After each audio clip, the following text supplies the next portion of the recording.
India issues notice to renegotiate the 62-year-old Indus Water Treaty with Pakistan. Could this mean yet another flank opened in already tense India-Pakistan ties, as well as trouble in India's cooperation with the World Bank, which, remember, is a signatory to the agreement as well? Hello and welcome to Worldview at the Hindu with me, Suhasini Haidar. This is episode 94, and we're going to try and untangle one of the least written about, perhaps, but most complex part of India-Pakistan ties, and particularly mechanisms, bilateral mechanisms between the two. This one over the distribution of rivers between the two countries.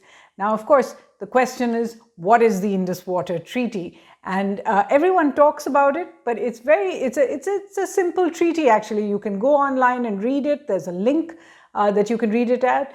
It was negotiated over 9 years. The Indus Water Treaty was then signed by Prime Minister Jawaharlal Nehru and Pakistan President Ayub Khan in 1960 in Karachi. The need for the treaty actually arose just after partition, when Pakistan began to worry about water channels that it continued to need for irrigation. Because remember, this is the Indus River and its distributaries that come in from India to Pakistan. Of course, the irrigation supplies were part of the partition agreement signed. At one point, in fact, in 1948, India even stopped some of the water going into canals into Pakistan for a brief period. And of course, negotiations began immediately after that, after all the worries over that. The World Bank became the third signatory. In fact, at the time when it was actually negotiated and then finally a treaty came out, former US President, then Dwight Eisenhower, described it as, quote, one bright spot in a very depressing world picture that we see so often. So as I said, the World Bank was a big part of it. So that made this treaty slightly different. It's a bilateral treaty that has stood the test of time.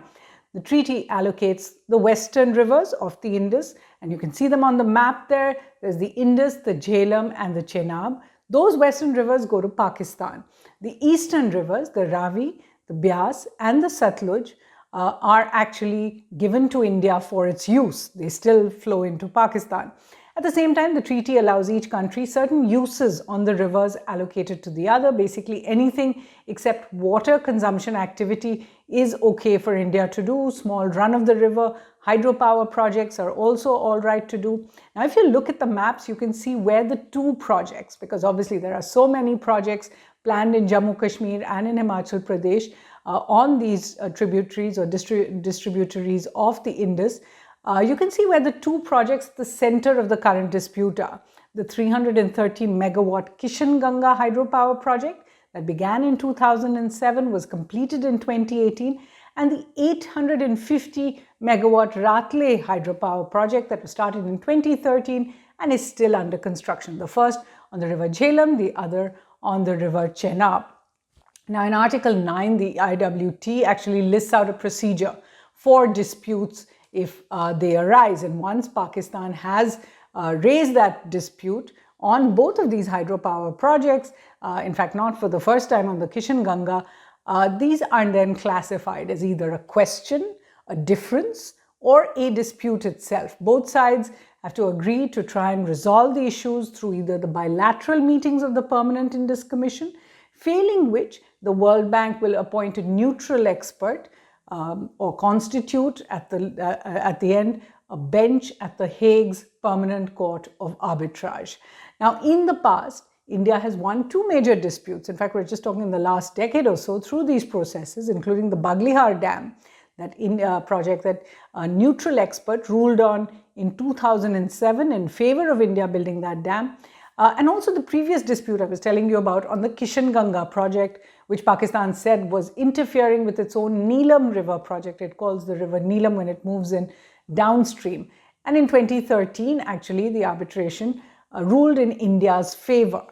So it's not as if this process has not been tried in the past, but certainly there has been a build-up to this particular event. So what exactly happened in the past week that really changed everything?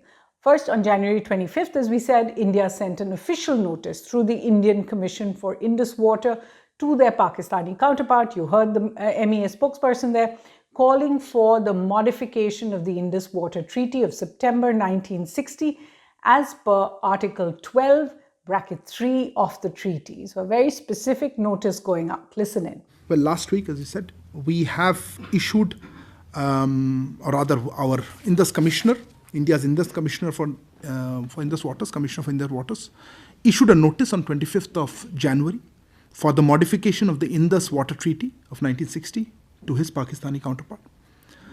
This notice was issued with the intent to provide Pakistan an opportunity to enter into government-to-government negotiations to rectify ongoing material breach of the treaty.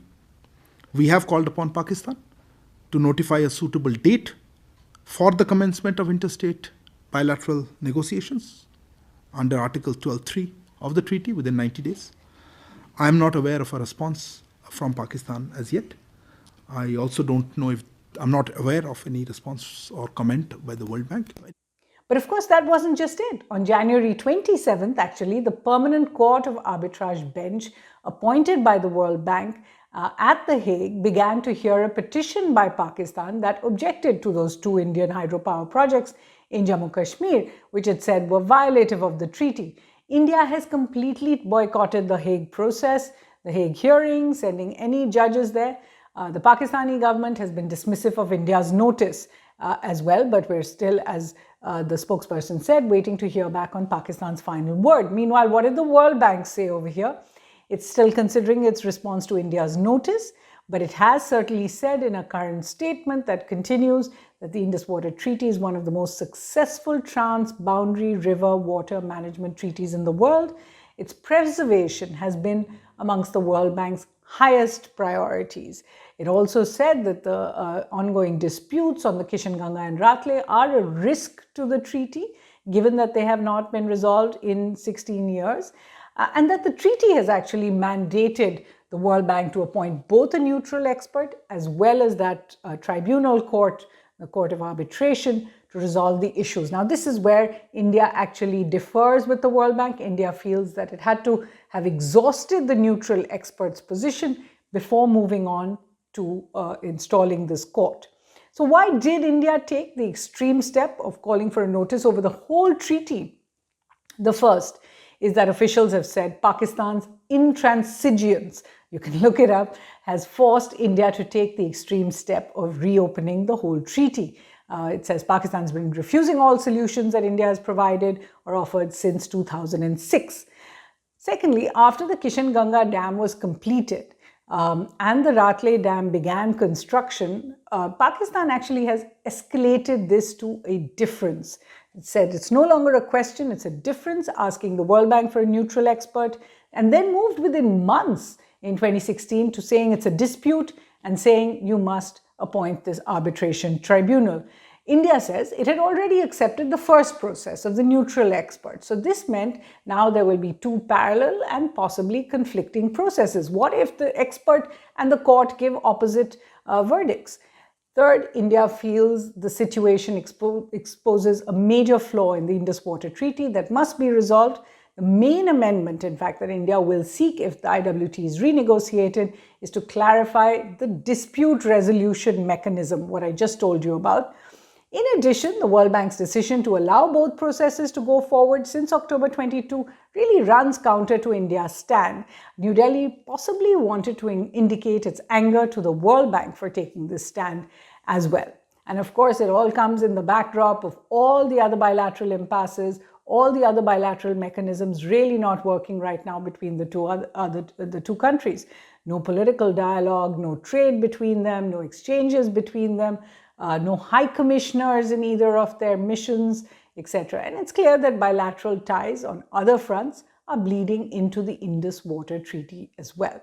Finally, there are obviously political reasons. The Modi government has always pitched itself with a very hard line on Pakistan. Remember, in the wake of the 2016 Uri attacks, many ministers even in the government had suggested that India abrogate the treaty. Prime Minister Modi himself had said that blood and water cannot flow together.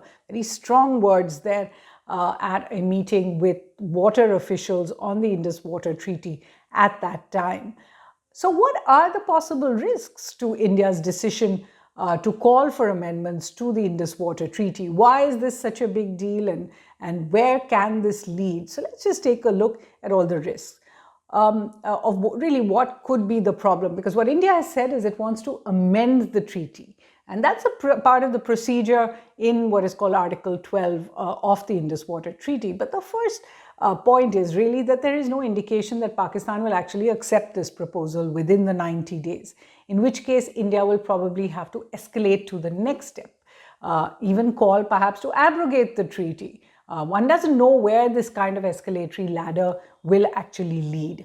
Secondly, even if Pakistan does accept India's demand to renegotiate, it could say, we want to renegotiate other aspects of the Indus Water Treaty, bring those into question, demand more water from India, or more restrictions on what India can or cannot do, or what projects it cannot have. This would just make negotiations, even once they started, absolutely impossible. Remember, the Indus Water Treaty is an example of a successful international treaty. And this has been an example for the rest of the world. There's so many other disputes in Africa, in Central Asia, Azerbaijan as well, that look up to this treaty. And India stands to lose some face as a responsible international power if it actually goes ahead and calls to abrogate a treaty that has stood, as I said, the test of time. Also, matters could be compounded if the Permanent Court of Arbitrage or the neutral experts actually rule against India. Since India has been an upholder of the rules-based international order, it has in the past, for example, accepted international arbitration on a maritime boundary dispute with Bangladesh, even though it lost it. So then India would be bound to accept what these experts then say. Also, by abrogating or amending the treaty, India is setting an international precedent for upper riparian and lower riparian countries that are up the river or down the river, and that will have repercussions as well. Remember, China is an upper riparian state on Himalayan rivers, including the Brahmaputra and other rivers. India can't object to Chinese projects upstream if it refuses to accept Pakistan's objections similarly.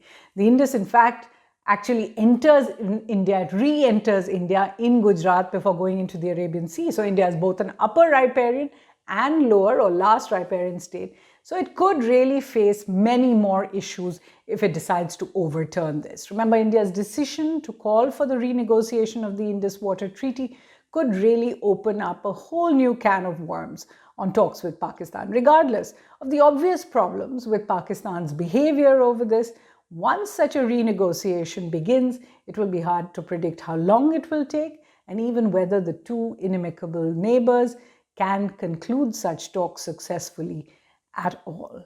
I hope this throws some light on what has been a very, very complex issue. And let's get you some book recommendations. And many of these are really for students of the Indus Water Treaty, beginning with books written by former Indian High Commissioners to Pakistan. So there's this one that I'm really looking forward to, In Pursuit of Peace, India-Pakistan Relations under 6 Prime Ministers. This is by, unfortunately, he's now the late Satinder Kumar Lamba, S.K. Lamba, used to be a special envoy as well. That book is coming out this month, so I'm quite excited about that. There's India's Pakistan Conundrum, Managing a Complex Relationship by Sharad Sabharwal. I think I've spoken about this one. The People Next Door, The Curious Case of India's Relations with Pakistan. It's a delightful book by former High Commissioner T.C. Raghavan. He also has an account in there of what happened between Nehru and Ayub Khan when he visited Pakistan to sign the Indus Water Treaty. Then there is this book which is really interesting with a lot of essays called Imagining Industan, Overcoming Water Insecurity in the Indus Basin.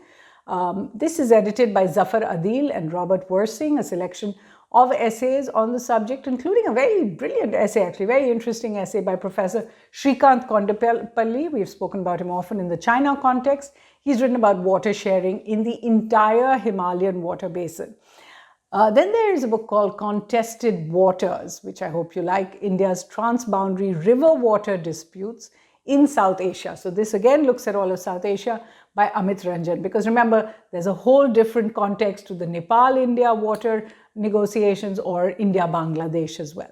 Some books that are written on the Indus Water Treaty are really from one side or the other, a bit partisan, espousing the Pakistani view or the Indian view largely. But I'm going to show them to you in any case. There's the Indus Waters Treaty, Political and Legal Dimensions by Ijaz Hussain. This is published by Oxford Press, Pakistan. Also, Hydro Diplomacy, that's a new word for you. Preventing Water Wars Between Nuclear-Armed Pakistan and India. This is by Ashfaq Hussain. These are both from Pakistan. And from the Indian perspective, there's the academic study of Indus Water Treaty and its impact. This is by Prasad Chikshe. And Indus Water's Story. This is a very, very, sort of from the Indian point of view, tough book by Ashok Motwani and S.K. Sharma. Another book that you might find interesting is on the international perspective. So the Indus Water Treaty and ongoing water disputes in Armenia, Azerbaijan. How to effectively get parties to the negotiating table, strategic thinking. This is all online. You can read a bit about this. This is by Nancy Miles. But it is very important to see how the Indus Water Treaty is perceived around the world. And then the final book is an absolute delight. You can take the online Kindle version if you like. It's called the Routledge Atlas of South Asian Affairs by Robert Bradnock. And the reason I like it is it really visualizes for you the kind of similarity, the geography, the climate, the landscape that ties South Asia together and makes such disputes very important to resolve. Last Worldview, we spoke a little bit about this, about the future of problems really coming from for South Asia, which will need an all of South Asia approach in their resolution. But that's all we have time for on this edition of Worldview from the team. Thanks for watching.